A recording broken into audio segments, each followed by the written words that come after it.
Chapter 19 The Kite Runner. Again, the car sickness. By the time we drove past Bullet, right lit, seeing the ready. Past welcomes you. My mouth had begun to water. Something inside my stomach churned and twisted.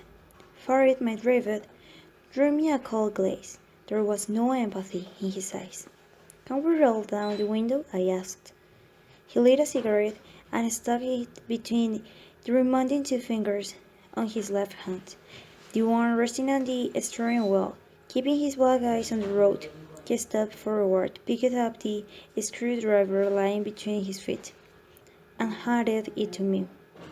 I stuck it in the small hole in the door where the handle belonged and turned it to roll down my window.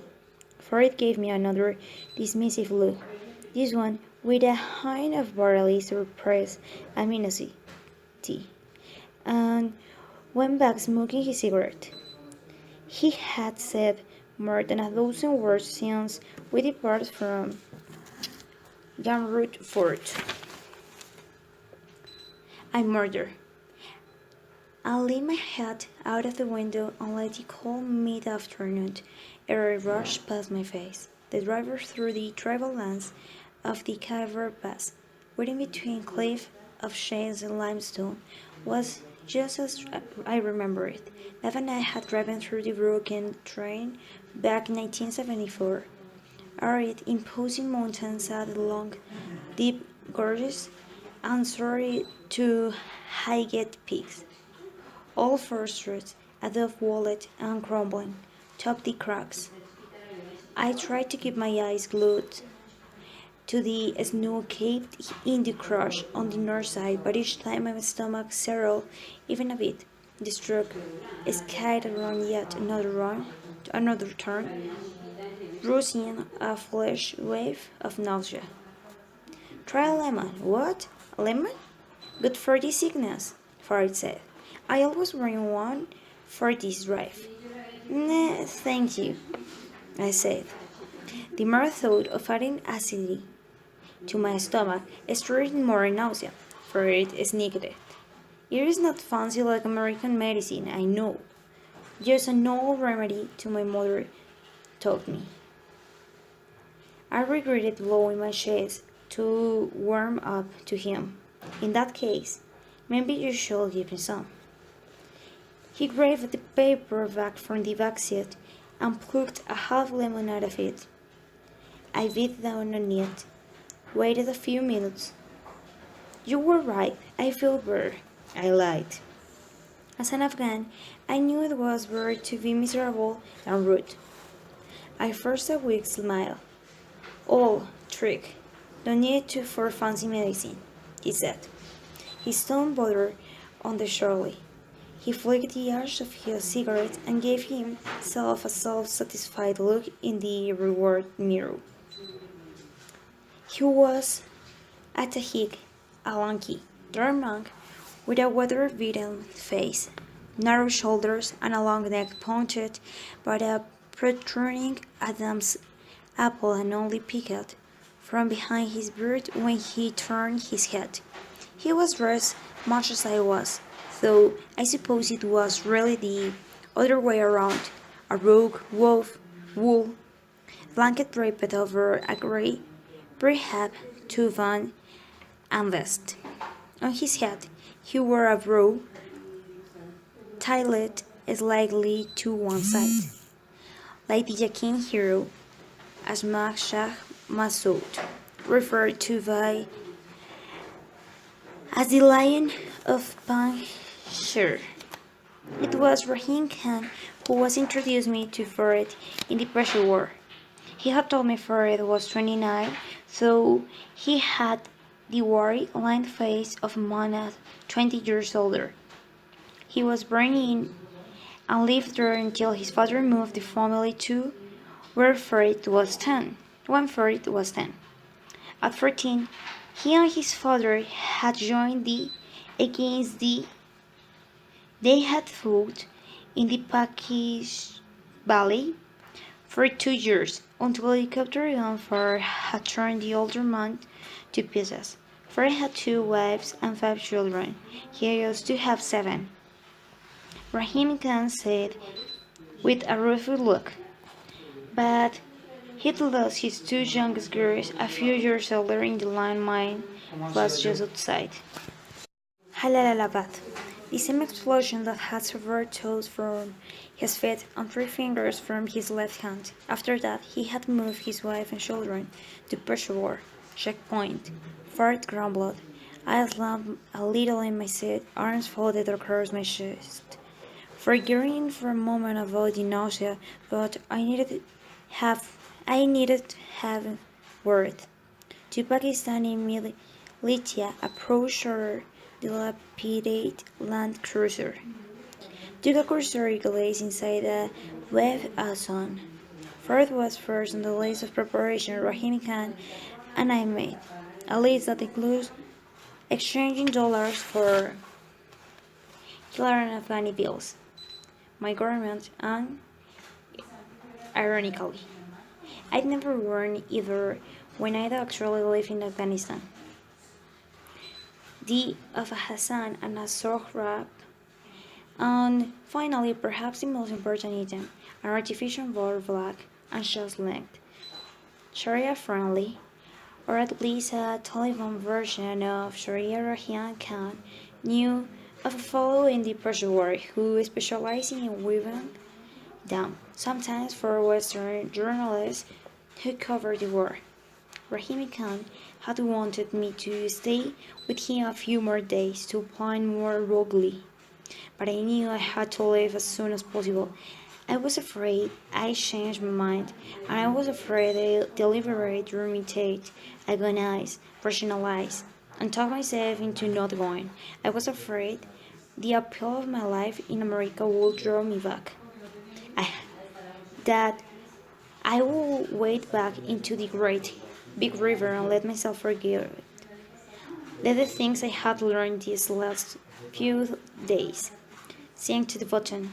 I was afraid that I'd let the waters cry me away from what I had to do, from Hassan, from the past that had become calling, and from this one last chance of redemption. So I left. I left before there was any possibility of that happening. As for Soraya, telling her I was going back to Afghanistan wasn't an option. If I had, she would have booked herself on the next flight to Pakistan. We had crossed the border and sang the poverty word everywhere. On the other side the road, I saw chains of little villages sprawling here and there, like discarded toys among the rocks, broken moats, houses and huts consisting of little more than fur-worn poles and tattered clothes as a roof. I saw children dressed in rags chasing a soccer ball outside the huts. A few miles later, I spotted a cluster of men sitting on their haunches, like a row of crows, on the carcass of an old burned-out Soviet tank.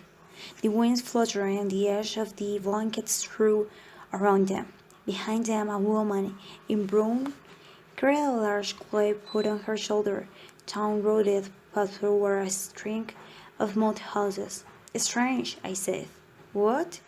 I felt like a tourist in my own country, I said, taking in the gallery leading a half-dozen initiated goats along the side of the road. For snickered, toasted his cigarette. You still think of this place as your country? I think a part of me always will, I said, more defensively than I had indeed. After 20 years of living in America, he said, shivering the trick to avoid possible size of the visual. I nodded. I grew up in Afghanistan. Fred snickered again. Why do you do that? Never mind, he murmured. No, I want to know. Why would you do that? In his rear-over-wide mirror, I saw something flash in his eyes. You want to know? He sneered. Let me imagine.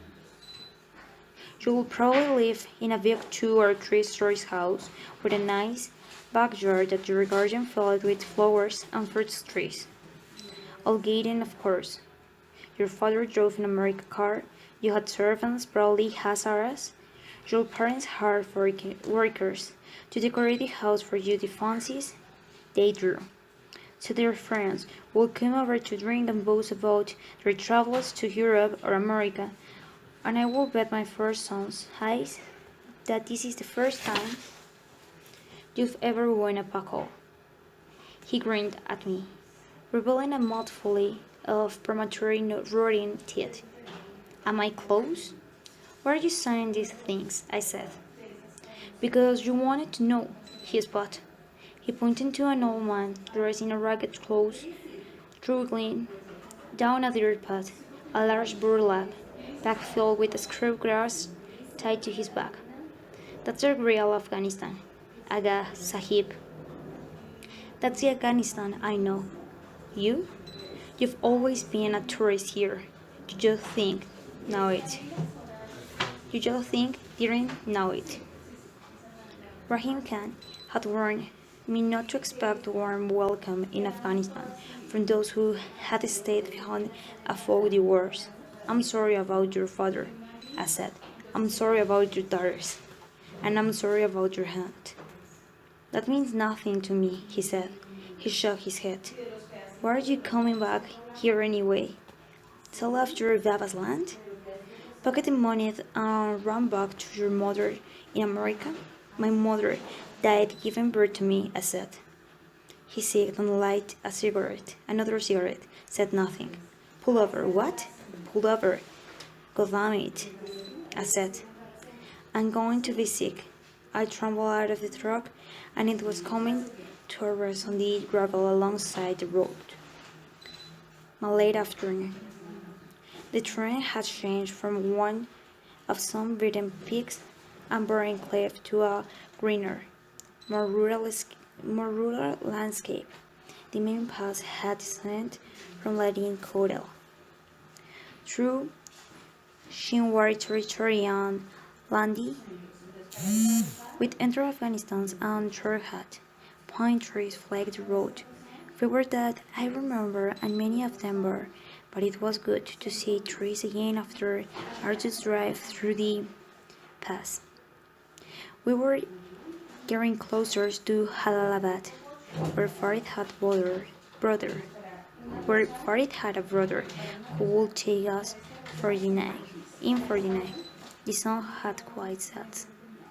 When we drove in Jalalabad, capital of the state of Assyria, once renowned for its fruits and warm climate, Farid drove past a building and a stone house of the city's central strength. There weren't as many palm trees there as I remembered, and some of the homes had reduced to roofless walls and piles of twisted clay. Farid turned onto a narrow up-paved road and picked the long cruiser along the dried-up gutter. I slid out of the truck, stretched, and took a deep breath. In the old days, the wind swept through the irrigate plants around Jalalabad, where farmers grew sugarcane and impregnated the city, hearing the seed sound. I closed my eyes. I searched for the sweetness. I didn't find it. Let's go, Farid said impatiently. We walked up the road, past a few leafless poplars along the row of broken mud walls. Farid led me to a dilapidated one-story house, knocked to the wood plank door. A young woman with ocean green eyes and white cloth draped around her face peeked out. She saw me first, flinched, spotted Farid, and her eyes lit up. Salam, Marijan. Farid replied and gave her something he denied me all the day, a warm smile. He planted a kiss on the top of her head. The youngest woman stepped out of the way, eyeing me a little apprehensively, and I followed Fred into the small house. The dove ceiling was low, the dirty walls unsharpened, and the only light came from a pair of lanterns set in a corner. He took off shoes and stepped on the straw mat that covered the floor. Along one of the walls sat three young boys, cross-legged, on a mattress covered with a blanket with scarlet borders. A tall bearded man with a broad shoulders stood up on the great us. Farid and he hugged and kissed on the neck. Farid introduced him to me as his older brother. He's from America, he said to Wahid, flicking his thumb toward me. He left us alone and went to the grid. The voice. Wahid sat with me against the wall across from the voice, who had ambushed Farid and climbed his shoulders, despite my protest. Wahid covered one of the boys to flash another blank to